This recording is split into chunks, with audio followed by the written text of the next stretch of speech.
Dominus vobiscum.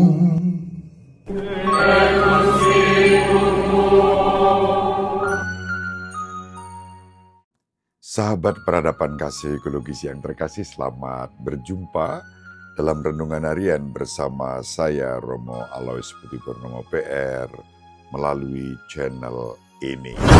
Semoga panjenengan selalu sehat, tetap semangat tanpa sabar, dan selalu bahagia kebahagiaan yang bersumber dari Tuhan Allah kita. Mari kita awali perjumpaan kita dengan bersatu di dalam doa. Kita menggunakan Mazmur tanggapan pada hari ini sebagai doa kita. Dalam nama Bapa dan Putra dan Roh Kudus. Amin. Pujilah Tuhan, hai jiwaku. Aku hendak memuliakan Tuhan selama aku hidup, dan bermazmur bagi Allahku selagi aku ada. Berbahagialah orang yang mempunyai Allah Yakub sebagai penolong, yang harapannya pada Tuhan Allahnya. Dialah yang menjadikan langit dan bumi, laut dan segala isinya, yang tetap setia untuk selama-lamanya.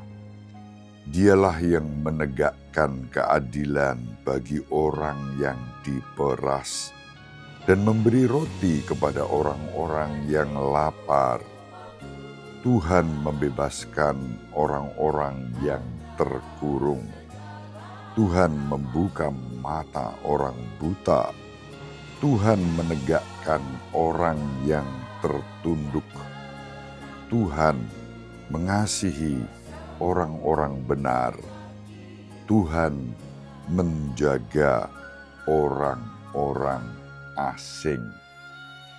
Kemuliaan kepada Bapa dan Putra dan Roh Kudus, seperti pada permulaan, sekarang, selalu, dan sepanjang segala abad. Amin. Pujilah Tuhan, hai jiwaku. Dalam nama Bapa dan Putra dan Roh Kudus. Amin. Sahabat peradaban kasih ekologis yang terkasih, mari kita baca Injil pada hari ini. Injil Matius bab 5 ayat 43 sampai 48. Dalam khotbah di bukit, Yesus berkata, "Kalian telah mendengar bahwa disabdakan, kasihilah sesamamu manusia dan bencilah musuhmu. Tetapi aku berkata kepadamu, kasihilah musuh-musuhmu, dan berdoalah bagi mereka yang menganiaya kalian. Karena dengan demikian kalian menjadi anak-anak Bapamu di surga. Sebab ia membuat mataharinya terbit bagi orang yang jahat, dan juga bagi orang yang baik.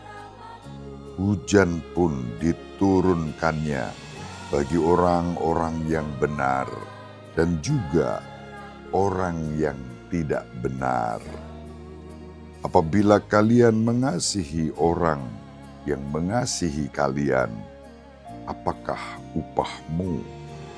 Bukankah pemungut cukai juga berbuat demikian?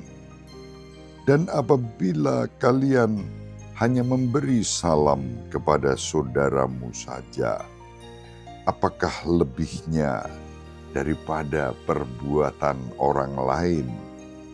Bukankah orang yang tak mengenal Allah pun berbuat demikian? Karena itu, kalian harus sempurna, sebagaimana Bapamu di surga sempurna adanya." Demikianlah sabda Tuhan. Terpujilah Kristus. Sahabat peradaban kasih ekologis yang terkasih, Injil pada hari ini sangat jelas mengajak kita untuk menghayati jati diri kita sebagai anak-anak Allah Bapa kita. Tidak kaleng-kaleng, tidak ecek-ecek. Hukum lama yang diberikan Musa kepada umat Israel masih memberi ruang untuk balas dendam. Mengasihi orang yang mengasihi dan membenci orang yang memusuhi, itu hukum lama. Nanti juga kita baca hukum lama yang syarat balas dendam, mata ganti mata, gigi ganti gigi, nyawa ganti nyawa. Itu hukum lama. Tuhan kita Yesus Kristus memberikan kepada kita hukum yang baru. Hukum yang tidak memberi ruang untuk balas dendam. Bahkan terhadap musuh, kita dipanggil untuk mengasihi mereka yang memusuhi kita.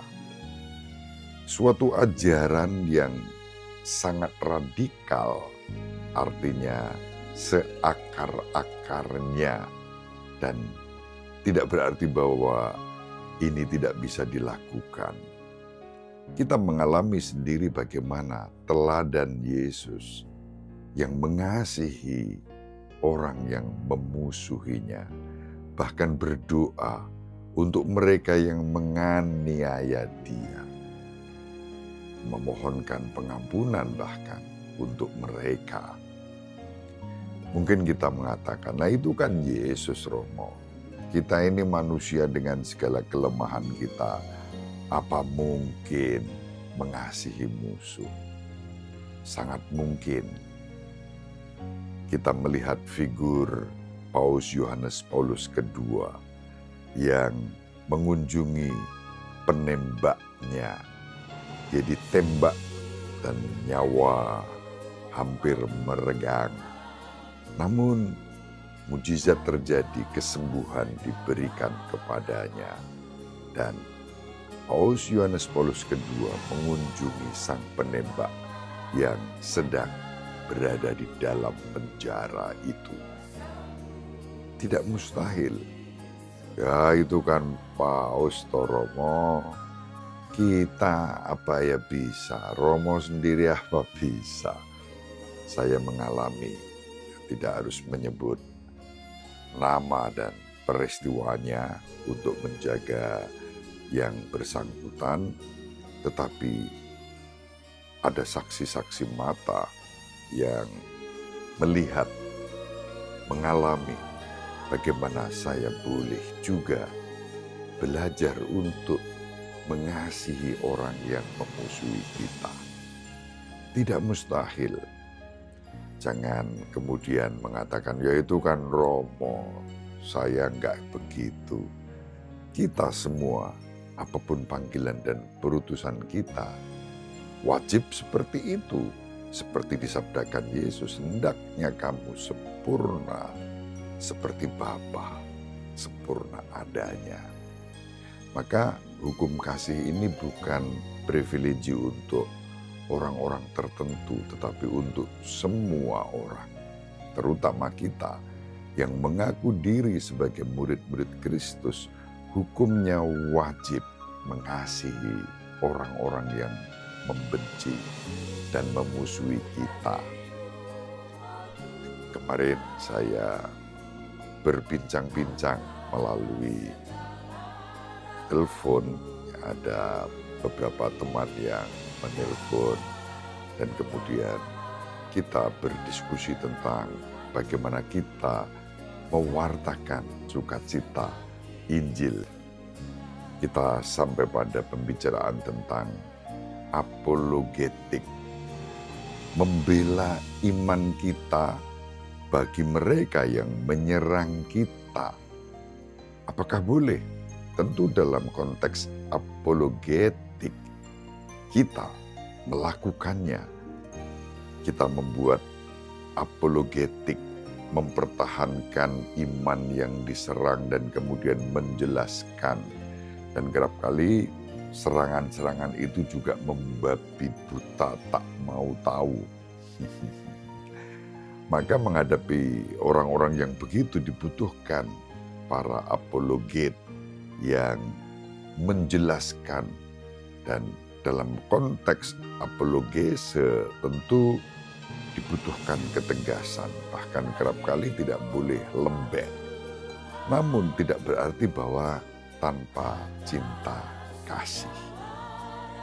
Sahabat peradaban kasih ekologis yang terkasih, mari kita saling mendoakan agar kita menjadi pribadi-pribadi yang penuh kasih di dalam kehidupan ini. Allah Bapa kita tanpa diskriminasi. Nostra Aetate mengajarkan pada kita tidak layak menyebut diri sebagai putri-putra Bapa bila kita masih bersikap diskriminatif. Injil hari ini jelas, Tuhan kita Yesus Kristus bersabda bahwa Bapa menerbitkan matahari untuk semua orang tanpa diskriminasi, untuk orang baik, untuk orang jahat, dan menurunkan hujan untuk orang benar dan yang tidak benar. Semua mengalami kasih Bapa. Tinggal bagaimana orang mengalami kasih Bapa dan kemudian membawa kasih itu sebagai rahmat yang kemudian kita bagikan untuk semua orang, juga tanpa diskriminasi. Sahabat peradaban kasih ekologis yang terkasih, dalam rangka animasi pewartaan Komisi Hubungan Antara Agama dan Kepercayaan melalui dialog dalam kebenaran dan kasih, saya tidak bosan-bosan mewartakan hal ini. Dialog berarti juga memberikan kesaksian atas iman kita kepada siapapun tentang Bapa yang Maha Kasih tanpa diskriminasi, tentang Yesus Kristus jalan kebenaran dan hidup yang menebus dan menyelamatkan semua orang, tentang Roh Kudus sebagai roh kebenaran dan roh kasih yang menyapa semua saja untuk mengalami karya Roh Kudus di dalam kehidupan ini. Dengan itu, hidup yang harmonis dalam persaudaraan, kerukunan, perdamaian, kita hayati, kita hadirkan. Semoga bermanfaat. Ibu Maria dan Papa Yosef selalu mendoakan kita. Semoga panjenengan semua sahabat peradaban kasih ekologis yang terkasih bersama seluruh anggota keluarga dimanapun berada dibimbing, dilindungi dan diberkati oleh Allah yang Maha Kuasa, Bapa dan Putra dan Roh Kudus. Amin. Terima kasih, salam sehat, tetap semangat tanpa sambat, selalu bahagia kebahagiaan yang bersumber dari Tuhan Allah kita. Salve, shalom, salam sejahtera, berkah dalam.